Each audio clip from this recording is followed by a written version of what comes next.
This is a tutorial on how to make Chaos Dwarf Warriors with big hats and great weapons.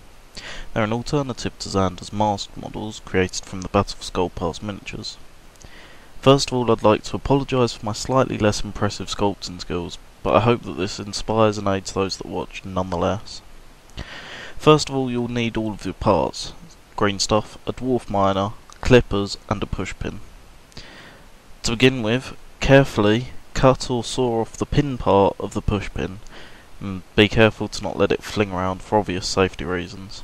If you have any kind of safety goggles, it's best to wear them here. I have two weapons as I've decided to mix them together, but this is unnecessary.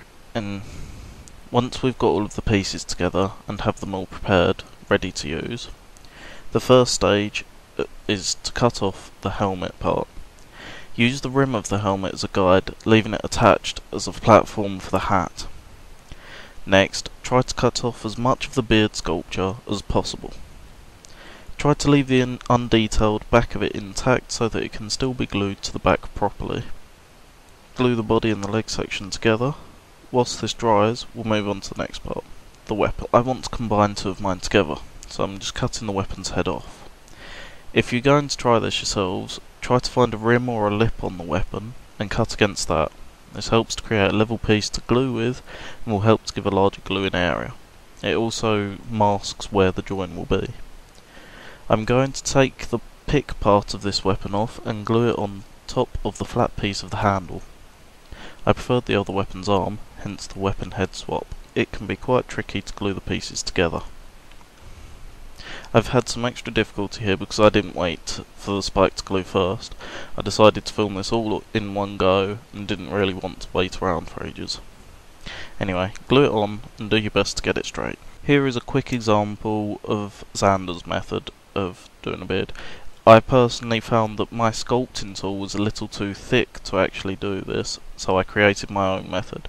Now, feel free to use either method, but this is just a quick example from a member of Chaos Dwarves Online called Chetrofara.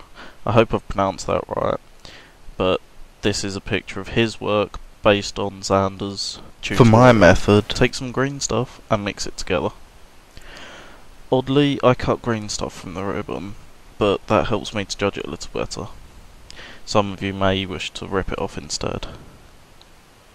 Most people prefer to allow the green stuff to cure or set for about 20 minutes before they use it, but I prefer to use it as soon as I've mixed it up. It's personal choice, so try each way out and find out which you prefer.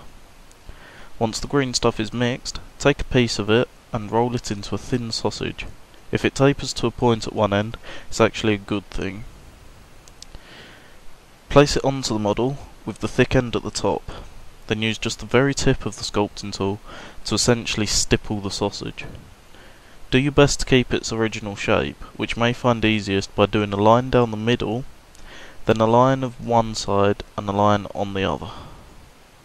Add more lines if you've got the space, but as said before, just try to retain the shape and try to use lines of dots. Try to smooth the top of the strand, the thicker end, into the model's hair, then repeat the same process by stippling it slightly to make it look like it's part of the hair. If you don't do this, it looks like he has a pox-marked sausage on his cheek. Make another green stuff sausage and place it next to the first, likely joining about where a moustache would start. The trick is to avoid making the sausages too thick. I may have made mine too long here, which is a result of them being too thick and then me trying to thin them out by just rolling them more. Regardless, repeat this stippling in the centre, on one side and then on the other side, and do this for each of the strands. You can also bend the beard into the shape that you want it, such as if you plan to have it blow to the side of the model as he rushes forward or whatever. You'll need to be careful when placing your fingers so that you don't have them undo all of your green stuff work. I actually did this whilst making this tutorial, and it was really thoroughly annoying to attempt to rectify it whilst on camera. Again, I was just trying to do it swiftly so that I could show everyone how it is done. If need be, do one strand on each model and let them dry overnight. Do the next strand the next night, and so on. This works well if you're making several models at once, instead of a single model here, as it gives you the chance to use any spare green stuff from the first model and so on and so forth. It's also good because it means that instead of doing one model per night, you'll be doing several models per week. Your weapon should be dry now, and it's time to add it on. Push the weapon into the green stuff beard whilst it's still not fully dry, and glue it into place. Don't worry about the weapon pushing the green stuff in.